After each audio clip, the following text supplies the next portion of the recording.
কাজ করতে করতে পুরুষ মানুষের চেহারা যদি একটু শুকিয়ে যায়, পুরুষ মানুষের যদি চেহারা ফর্সার থেকে কালো হয়ে যায়, চলবে, নট আ বিগ ডিল। পুরুষ মানুষের আসল পরিচয় তার ফিটনেসে নেই, আসল পরিচয় তার চেহারাই নেই। পুরুষের মূল এবং বাস্তব পরিচয় হচ্ছে তার টাকা আর সফলতার মাঝে।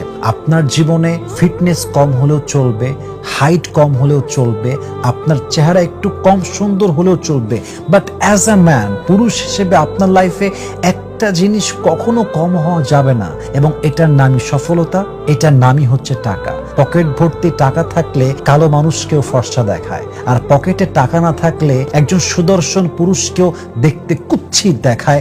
That is the reality in our society. এটা আমাদের সমাজের সবচেয়ে তিতা বাস্তব কথা। অতএব যখন আপনি বুঝতে পারবেন যে আপনার পুরুষ হিসেবে আসল পরিচয় ফিটনেসে নেই, চেহারাই নেই, আপনার হাইটে নেই, আসল পরিচয় সফলতা এবং টাকায়, আপনি বুঝে নেবেন আপনি আপনার লাইফে ম্যাচুরিটি লেভেলটা অনেক বেশি গ্রো করছেন। আলহামদুলিল্লাহ।